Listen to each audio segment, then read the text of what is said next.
GST and the Insolvency and Bankruptcy Code, or IBC, were the two biggest reforms that the BJP-led central government ushered in during its first term. While GST is still going strong after a few good years, the IBC seems to be losing steam. It might do well to increase financial flexibility and help in speedy repurposing of capital. Data shows that it may not have been as effective. In December, the government told Parliament that almost half of the cases which were not closed under the corporate insolvency resolution process stretched beyond the IBC's extended deadline of 270 days. According to the RBI's Trend and Progress report for 2021-22, legacy systems like the SARFAESI and debt recovery tribunals had recovery rates comparable to the IBC mechanism. The IBC's recovery rate stood at almost 24%, while the rates under the SARFAESI Act and DRTs stood at almost 26% and over 22% respectively. The cumulative recovery rate under the IBC stood at just a shade over 30% at the end of the second quarter of FY23. The recovery rate, which implied a haircut of about 70% for lenders, fell steeply from 43% in the first quarter of FY20. This is what an analysis of IBC data done by Care Ratings showed. Now, the Corporate Affairs Ministry has proposed sweeping changes to the IBC. The aim is to bring more transparency, speed, and technology to the resolution process. Broadly, the draft proposal includes 4 important changes. It seeks to give more power to adjudicating authorities. It allows mandatory admission of insolvency applications filed by financial creditors. It seeks a specialized framework for real estate. And it looks at expanding the scope of the pre-packaged insolvency scheme beyond MSMEs. The code may also be amended to segregate the concept of the resolution plan from the manner in which the proceeds from a successful resolution are distributed. A new mechanism that will ensure an equitable distribution scheme has also been proposed to make the process fairer. A state-of-the-art e-platform for case management, automated file application processes, delivery of notices, interaction between insolvency professionals and stakeholders, and storage of corporate debtor records have also been proposed. These are supposed to benefit regulators and adjudicating authorities by providing them consolidated information. To mitigate delays and value destruction, the Committee of Creditors may be mandated to transparently look into competing plans through an appropriate challenge mechanism. The draft proposal looks to give adjudicating authorities the power to impose penalties to discourage frivolous applications.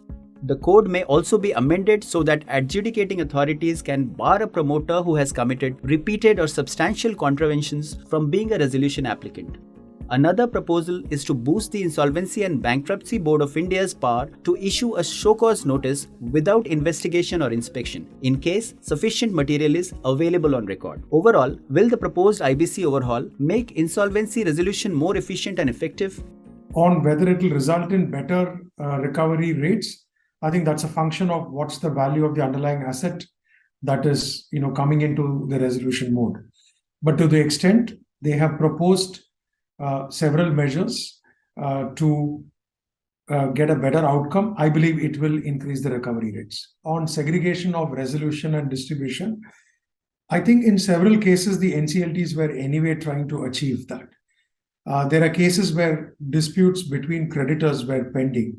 So the NCLTs have encouraged or supported measures by which the resolution can be completed vis-a-vis the acquirer and issues of distribution can go along. I think that's something which can be considered. I think any form of challenge mechanism will be good both for the creditors and for the acquirers. It gives you certainty of process, which is what all the acquirers have been asking for. But more importantly, from the creditor's point of view, it will ensure that they get the best value for the asset in question. I think the biggest measure which they have proposed, which requires more debate, is the change to the distribution formula under Section 53. That has far-reaching implications. It will have far-reaching implications on how credit decisions will be made. It will have far-reaching implications on whether there will be a distressed credit market which will develop. Because far from being prescriptive under Section 53, they have proposed something very different, which has been used in other resolutions under Companies Act earlier. So that, I think, is the most important change which has been proposed. And I think that change requires more deliberation and consultation. Majority of the changes that they are proposing should make, a significant advantage in terms of timelines, at least, if not anything else. The government has also proposed that the pre-packaged insolvency regime that applies to small businesses could be expanded to other prescribed categories of corporate debtors. However, the pre-packaged insolvency process for MSMEs has not taken off in a big way yet. So, whom would this proposal help and how? When the first leg itself hasn't, been so successful, I don't know if applying that same thing to other entities, how successful it'll be. But on the other hand, maybe MSMEs have not been able to get advantage out of it. And if the scope is actually widened in terms of the debt value, where, debt value is small, but the resolution plans are stuck in before the adjudicating authorities for approval for a longer time, and where traditional CRP provisions are applicable. Maybe for smaller debt value companies, this may actually be helpful, and the number of approvals under pre-pack might go up. For real estate projects, the government has proposed that the IBC be amended to enable the transfer of ownership and possession of a plot, apartment, or building to allottees with the consent of the Committee of Creditors. This is not allowed currently. At the first blush, it looks quite promising, if I think from the allottee side, where they've been stuck and the property is not being transferred in their name, and so on and so forth. But I feel it's too high an onus on the RP to allow this kind of transfer of ownership to the allottees during the CIRP period, because maybe a majority of them will fall through and there are no complications later. But I perceive that the litigations to reverse that may, go up post after the CIRP is over, when these transfers are done.